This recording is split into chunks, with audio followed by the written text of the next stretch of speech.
زنجیروں میں سے کسی زنجیر کی ایک کڑی زمین پر ڈال دی جائے تو وہ ساتوں زمینوں کو دباتی ہوئی نیچے لے کر چلی جائے گی۔ آپ غور کیجئے کیسی سخت باتیں، جہنم کی آگ کی کیسی سخت کیفیت بیان ہوئی۔ یہیں تک ابھی انہوں نے بیان کیا تھا کہ حضور صلی اللہ علیہ وسلم نے فرمایا حسبک یا جبریل لا ينصدع قلبی، جبریل اب بس کرو، کہیں ایسا نہ ہو کہ میرا دل صدمے کی شدت کی وجہ سے پھٹ جائے، کہیں ایسا نہ ہو کہ میرا انتقال ہو جائے۔ او اللہ کی بندیوں، ہم بھی غور کریں کہ ہم جہنم سے کتنا ڈرنے والے ہیں۔ کیا ہم جہنم کا ذکر سن کر آنکھوں سے آنسو بہاتے ہیں؟ کیا ہمارے دل پر خوف کی کوئی رمق آتی ہے؟ کیا ہم یہ احساس کرتے ہیں کہ اگر آج بے حیائی کے راستے پر، رسم و رواج کے راستے پر، بدکاری اور زناکاری کے راستے پر، ناجائز تعلقات کے راستے پر، بد نگاہی اور بد زبانی کے راستے پر، تعلقات اور معاملات کی خرابی کے راستے پر ہم چلیں گے تو کل قیامت کے دن ہمیں بھی جہنم کی آگ میں جانا ہوگا۔ وہ جوان بچیوں، سوچو کہ آج اگر دنیا کی تھوڑی سی لذت کے لیے، دنیا کے تھوڑے سے فائدے کے لیے ہم غلط راستہ اپنائیں تو کیا کل قیامت کے دن جہنم کے آغوش میں ہمیں نہیں جانا ہوگا۔ پڑھو اللہ کا قرآن، ارشاد ہو رہا ہے واتقوا یوما لا تجزی نفس عن نفس شیئا، دیکھو اس قیامت کے دن سے اپنے آپ کو بچاؤ جس دن کوئی انسان کسی انسان کے کام نہیں آئے گا، کوئی سفارش قبول نہیں کی جائے گی، کوئی معاوضہ قبول نہیں ہوگا، قیامت کے دن کوئی بچانے والا نہیں ہوگا۔ اللہ تعالی عدالت کی کرسی پر جلوہ افروز ہوگا، سارے برے اعمال کھول دیے جائیں گے، سارے گناہوں کے دفتر سامنے لے آئے جائیں گے۔ یوم تبلی السرائر، قیامت کے دن وہ ہوگا جب سینوں کے راز ظاہر کر دیے جائیں گے۔ اس دن کوئی طاقت بچانے والی، کوئی مددگار نہیں ہوگا، نہ ماں باپ کام آئیں گے، نہ اولاد بچا سکے گی، نہ بھائی بہن ایک دوسرے کی مدد کر پائیں گے، نہ رشتہ دار آپس میں ایک دوسرے کا کوئی خیال کر پائیں گے۔ یوم لا تملک نفس لنفس شیئا، قیامت کے دن وہ ہوگا کہ کوئی انسان کسی انسان کو کچھ بھی فائدہ نہیں پہنچا سکے گا۔ والامر یومئذ للہ، اس دن سارا اختیار اللہ کے دست قدرت میں ہوگا۔ وہ قیامت کا دن ایسا سخت ہوگا، ان زلزلۃ الساعۃ شیء عظیم، قیامت کا زلزلہ بہت ہی سخت ہے۔ وہ زلزلہ ایسا ہوگا کہ جب قیامت قائم ہوگی تو انسان اپنے آپ کو بھول جائے گا، شیرخوار بچوں کو مائیں بھول جائیں گی، حمل والی عورتوں کے حمل گر جائیں گے، لوگ نشے میں معلوم ہوں گے حالانکہ وہ نشے میں نہیں ہوں گے۔ قیامت کی سختی ان کو مدہوش کر دے گی۔ یوم یکون الناس کالفراش المبثوث وتکون الجبال کالعہن المنفوش، جس طرح روئی کے گالے فضاؤں میں اڑتے پھرتے ہیں، پہاڑ اسی طرح ہواؤں میں اڑتے پھریں گے اور انسان بکھرے ہوئے پروانوں کی طرح ہو جائیں گے۔ اللہ کی بندیوں، قیامت کی سختیوں کو یاد رکھو، قبر کی اندھیریوں کو یاد رکھو، سمجھ لو کہ انسان چاہے کتنی ہی موج مستی کیوں نہ کر لے، کتنا ہی مال کیوں نہ کما لے، کیسے ہی اونچے بنگلے میں رہنے والا کیوں نہ ہو، ایک دن اسے موت کے آغوش میں جانا ہے، قبر میں جا کر سونا ہے، آغوش لحد میں جب کہ سونا ہوگا، جس خاک نہ تکیا نہ بچھونا ہوگا۔ آہ قبر کی تنہائی میں کون ہوئے گا انیس، ہم ہوں گے اور قبر کا کونا ہوگا۔ قبر میں کوئی دیکھنے والا نہیں، کوئی عذاب سے بچانے والا نہیں، کوئی مددگار نہیں۔ ہمارے آقا نے خبر دی کہ قبر میں ایسا سخت عذاب ہوتا ہے کہ اگر تم کو وہ عذاب بتا دیا جائے تو تم اپنے مردوں کو زمین میں دفن کرنا چھوڑ دو گے۔ اللہ کی بندیوں، ساری خبر ہم کو دے دی گئی، راستہ ہمیں بتا دیا گیا۔ اب اگر ہم بھٹکیں، راہ راست سے الگ ہو جائیں، ایسی راہ پر چلیں جو بے حیائی کی ہو، بے پردگی کی ہو، اولاد سے غفلت کی ہو، تربیت کے فقدان کی ہو، تو سمجھ لیجئے کہ ہمارا بہت بڑا نقصان ہونے والا ہے۔ قبر میں، حشر میں ہمارے ساتھ وہ معاملہ ہوگا جو سخت ترین ہوگا۔ میری پیاری بہنوں، آج وقت ہے ہم اپنی اصلاح کریں، پردہ داری کا اہتمام کریں۔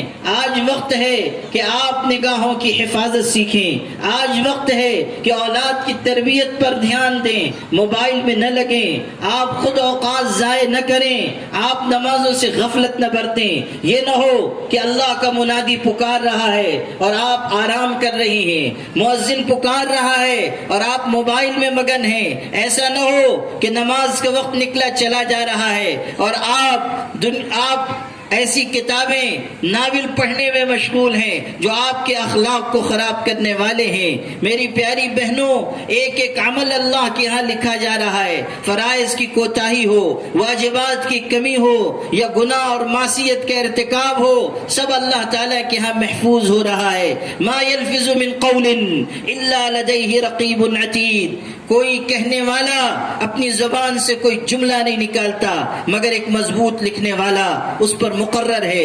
اللہ کے فرشتے اعمال محفوظ کر رہے ہیں۔ قیامت کے دن وہ سارے اعمال ہماری نگاہ کے سامنے پیش کر دیے جائیں گے۔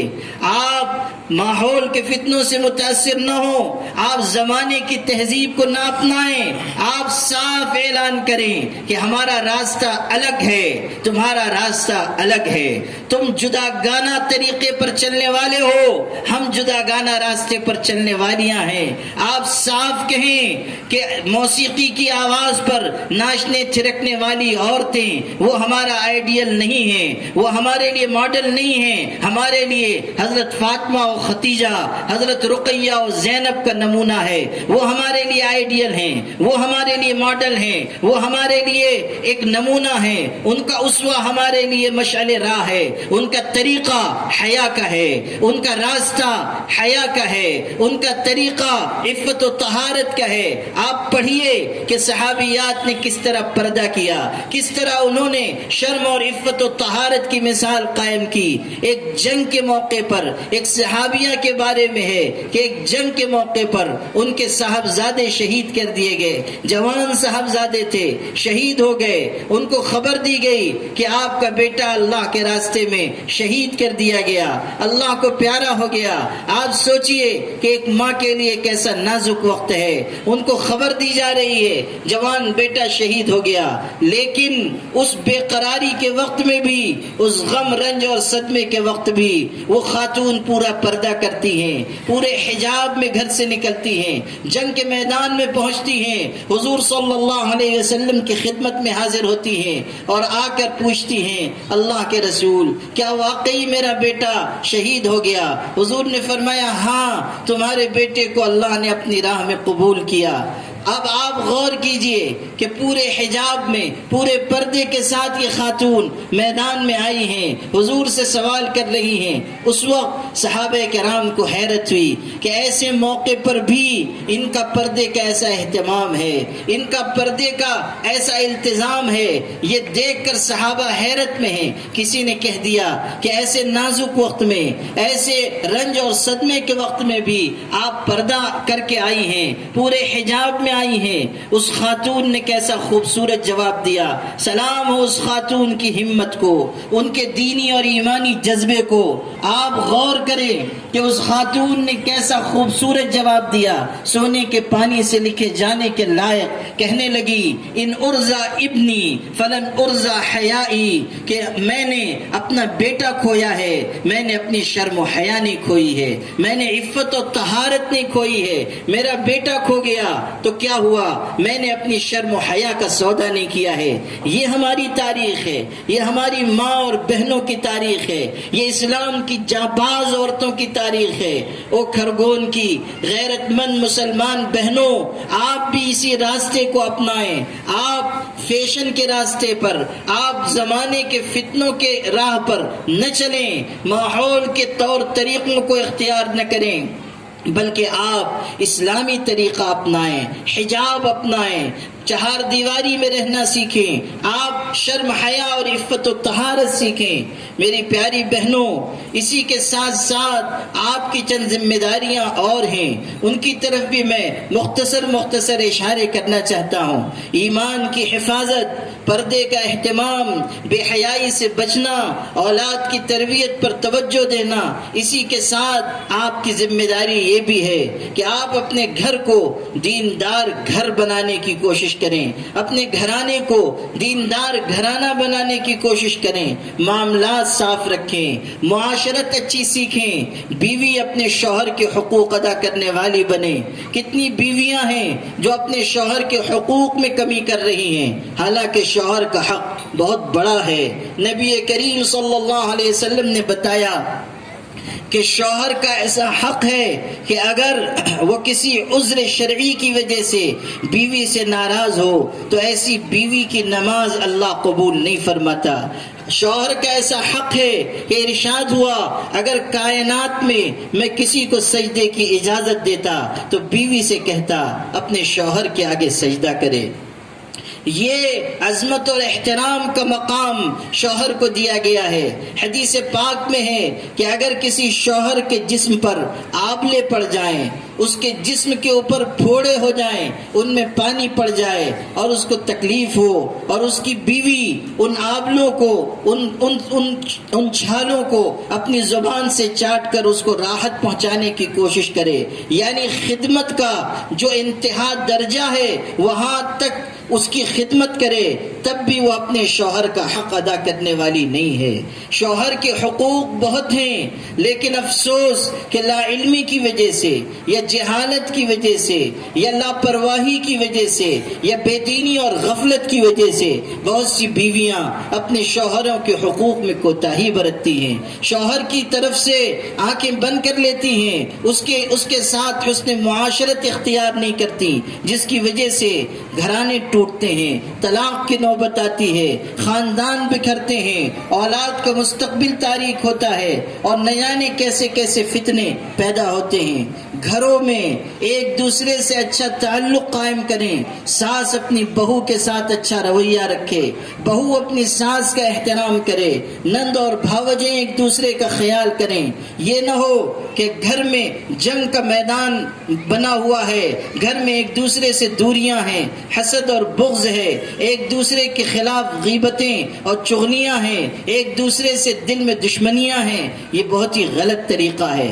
ہمیں تو یہ سکھایا گیا ہم مل جل کر رہیں، محبتوں کے ساتھ رہیں، بڑوں کا احترام کریں، چھوٹوں پر شفقت کریں، گھر کے ماحول کو محبت والا ماحول بنائیں۔ جو بڑی گھر کی عورتیں ہوں ان کے اندر ایسے جذبات ہوں کہ وہ اپنے گھر کی جو کم عمر عورتیں ہیں، رشتے کے لحاظ سے ان سے چھوٹی ہیں، ان کی ماتحت ہیں، ان کے ساتھ حسن سلوک برتیں، اور چھوٹوں کی طرف سے اپنی بڑی عمر کی خواتین کے ساتھ، رشتہ دار خواتین کے ساتھ ایسا سلوک ہو کہ جس کی وجہ سے ان کے دل خوش ہو جائیں، ان کو اپنے بڑے پن کا احساس رہے، ان کو اپنی عزت اپنے احترام کا خیال ہو۔ میری پیاری بہنوں، ایک اسلامی گھرانے کو بہت ساری قدروں کے ساتھ جینا ہوتا ہے۔ ان قدروں میں یہ چیزیں بھی ہیں کہ محبت کا ماحول قائم کیا جائے، محبت کے ساتھ جینے کا مزاج اپنایا جائے، ایک دوسرے کا پورا خیال رکھا جائے،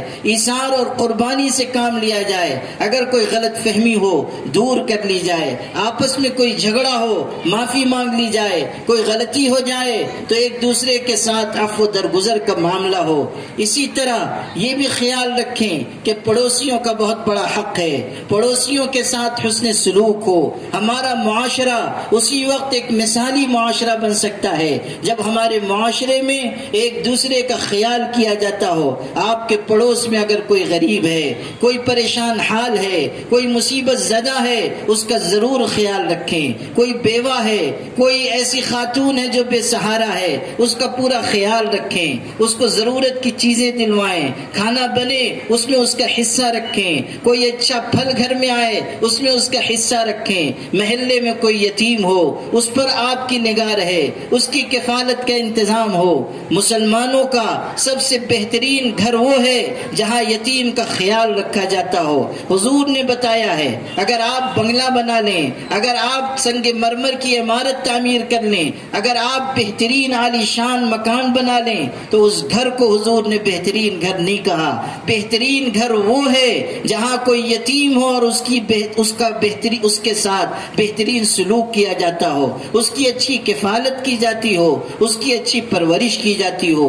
خدمت ہمیں سکھائی گئی ہے، ایثار ہمیں سکھایا گیا ہے، قربانی ہمیں سکھائی گئی ہے۔ خدمت کے ذریعے انسان اللہ سے قریب ہوتا ہے۔ میں آپ کو ایک قصہ سنانا چاہتا ہوں، ابھی یاد آ گیا تو میں آپ کو واقعہ سناتا ہوں۔ کتابوں میں یہ بات ہے